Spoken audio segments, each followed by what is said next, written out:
নমস্কাৰ। এই মুহূৰ্তত অসমৰ প্ৰত্যেকগৰাকী জনতালৈ দিব ওলাইছোঁ ডাঙৰ খবৰ। আজি হৈছে ৭ এপ্ৰিল। আজি অসমৰ লাখ লাখ দুখীয়াসকললৈ কেইখনমান চৰকাৰী আঁচনিলৈ দিব ওলাইছোঁ ডাঙৰ খবৰ। তো যিসকল মানুহে ভিডিঅ'টোত ক্লিক কৰিছে অনুগ্ৰহ কৰি ভিডিঅ'টো স্কিপ নকৰি প্ৰথমৰ পৰা শেষলৈ চাই থাকিব, কিয়নো এইটো ভিডিঅ'ৰ মাজত চৰকাৰী ঘৰৰ পৰা আৰম্ভ কৰি কৃষকসকললৈ কেইখনমান গুৰুত্বপূৰ্ণ খবৰ প্ৰদান কৰিম। তো অনুগ্ৰহ কৰি ভিডিঅ'টোত ক্লিক কৰিছে যদি ভিডিঅ'টো স্কিপ নকৰি প্ৰথমৰ পৰা শেষলৈ চাই থাকিব। লগতে মোৰ চেনেলত নতুন হ'লে প্লিজ চেনেলটো ছাবস্ক্ৰাইব কৰি মোৰ লগত থাকিব। তো বলক ভিডিঅ'টো আৰম্ভ কৰি আজি প্ৰথমটো গুৰুত্বপূৰ্ণ খবৰৰ বিষয়ে বিস্তাৰিত জানি লওঁ। তো আজি প্ৰথমটো গুৰুত্বপূৰ্ণ খবৰ হ'ল ৰেচন কাৰ্ড লৈ। তো যিসকল মানুহৰ নাম ৰেচন কাৰ্ডত অন্তৰ্ভুক্ত হৈ আছে সেইসকল মানুহৰ বাবে আহি গ'ল গুৰুত্বপূৰ্ণ খবৰ, কিয়নো আপোনালোকৰ নাম যদি ৰেচন কাৰ্ডত অন্তৰ্ভুক্ত হৈ আছে তেন্তে 10 এপ্ৰিল তাৰিখৰ ভিতৰত নিজৰ ৰেচন দোকানীৰ ওচৰত গৈ ৰেচন কাৰ্ডৰ সামগ্ৰীখিনি সংগ্ৰহ কৰিব লাগিব, কিয়নো ৰেচন কাৰ্ডৰ সামগ্ৰীখিনি সংগ্ৰহ কৰাৰ অন্তিম তাৰিখ 10 এপ্ৰিল। সেইকাৰণে আপোনালোকে অতি সোনকালে ৰেচন কাৰ্ড লৈ গৈ আপোনাৰ ৰেচন দোকানীৰ ওচৰৰ পৰা ৰেচন কাৰ্ডৰ সামগ্ৰীখিনি সংগ্ৰহ কৰি লওক। 10 এপ্ৰিল তাৰিখ পাৰ হ'লে কিন্তু এইবোৰ বস্তু আপোনালোকে নাপাব। তেতিয়া আপোনালোকক দিব ওলাইছোঁ আজিৰ দ্বিতীয়টো খুবেই গুৰুত্বপূৰ্ণ খবৰ। আজিৰ দ্বিতীয়টো গুৰুত্বপূৰ্ণ খবৰ হ'ল চৰকাৰী ঘৰলৈ। তো যিসকল মানুহে এতিয়ালৈকে চৰকাৰী ঘৰ পোৱা নাই সেইসকল মানুহৰ বাবে আহি গ'ল ভাল খবৰ, কিয়নো আপোনালোকে যদি 2026 চনত চৰকাৰী ঘৰৰ বাবে আবেদন কৰিব বিচাৰে তেন্তে এইকেইখন নথি পত্ৰৰ সহায়তে কৰিব পাৰিব আবেদন। লগতে যিসকলে আগতীয়াকৈ আবেদন কৰিছিল সেইসকল মানুহে ইতিমধ্যে চৰকাৰী ঘৰত টকা লাভ কৰিছে। তো কি নথি পত্ৰৰ প্ৰয়োজন হ'ব আপোনালোকক এটা এটাকৈ জনাই দিছোঁ। 1 নম্বৰত লিখা আছে Aadhaar number and self attested copy of the Aadhaar card. প্ৰথম প্ৰমাণপত্ৰটো হ'ল আপোনালোকৰ আধাৰ কাৰ্ড থাকিব লাগিব। 2 নম্বৰত কোৱা হৈছে জব কাৰ্ড। আপোনালোকৰ নামত বাধ্যতামূলকভাৱে থাকিব লাগিব জব কাৰ্ড। 3 নম্বৰত কোৱা হৈছে বেংক একাউণ্ট ডিটেইলছ। তো আপোনাৰ এখন বেংক একাউণ্ট থকাটো বাধ্যতামূলক।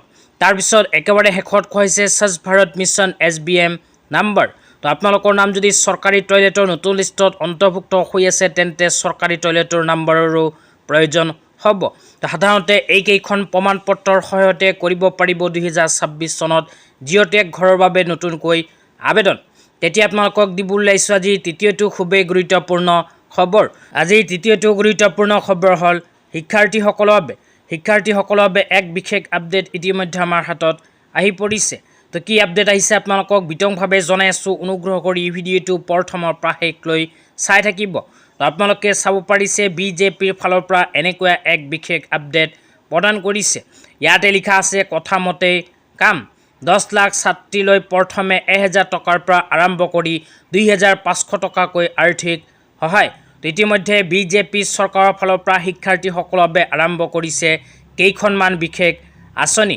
ছোৱালীসকলৰ বাবে আৰম্ভ কৰিছে নিযুত মইনা আঁচনি আৰু ল'ৰাসকলৰ বাবে আৰম্ভ কৰিছে নিযুত বাবু আঁচনি। এইবোৰ আঁচনিৰ সহায়ত শিক্ষাৰ্থীসকলে প্ৰতি মাহতে 1000 টকাৰ পৰা আৰম্ভ কৰি 2500 টকা নিজৰ বেংক একাউণ্টত লাভ কৰে। তেতিয়া আপোনালোকক দিব ওলাইছোঁ আজি চতুৰ্থটো খুবেই গুৰুত্বপূৰ্ণ খবৰ। লগতে আপোনালোকক জনাই দিছোঁ যিসকল শিক্ষাৰ্থীয়ে এইবোৰ আঁচনিত এতিয়ালৈকে আবেদন কৰিব পৰা নাই সেইসকল শিক্ষাৰ্থীয়ে আগন্তুক সময়ত নতুনকৈ কৰিব পাৰিব আবেদন। তেতিয়া আপোনালোকক দিব ওলাইছোঁ আজি চতুৰ্থটো খুবেই গুৰুত্বপূৰ্ণ খবৰ। আজিৰ চতুৰ্থটো গুৰুত্বপূৰ্ণ খবৰ হ'ল কৃষকসকলৰ বাবে। তো আপোনালোকে মোবাইল স্ক্ৰীনত চাব পাৰিছে BJPৰ ফালৰ পৰা কৃষকসকলৰ বাবে এনেকুৱা এক বিশেষ আপডেট প্ৰদান কৰিছে। ইয়াতে কি লিখা আছে পঢ়ি বিতংভাৱে আপোনালোকক বুজাই দিছোঁ। ইয়াতে লিখা আছে আমি কৃষকসকলৰ উপাৰ্জন সুৰক্ষা শক্তিশালী কৰিম, য'ত প্ৰতিগৰাকী যোগ্য ক্ষুদ্ৰ ৰূপান্তৰ কৃষকৰ বাবে 11000 টকাৰ বাৰ্ষিক সহায় নিশ্চিত কৰি PM কিষাণ হিতাধিকাৰীলৈ মুখ্যমন্ত্ৰী কৃষি সা-সঁজুলি যোজনাৰ পৰিসৰ সম্প্ৰসাৰিত কৰা হ'ব। তো যিসকল কৃষকৰ নাম PM কিষাণ আঁচনিত অন্তৰ্ভুক্ত হৈ আছে সেইসকল কৃষকৰ বাবে আহি গ'ল ভাল খবৰ, কিয়নো PM কিষাণ আঁচনিৰ হিতাধিকাৰীসকলে বছৰি 6000কৈ টকা পোৱাৰ উপৰিও অতিৰিক্তভাৱে 11000কৈ টকা লাভ কৰিব। আজি ইমানেই। ভিডিঅ'টো চাই কেনে পালে নিশ্চয় এইটো ভিডিঅ'ৰ কমেণ্ট বক্সত কমেণ্ট কৰি জনাই দিব। লগতে চেনেলটো ছাবস্ক্ৰাইব কৰি মোৰ লগত থাকিব। তো ধন্যবাদ।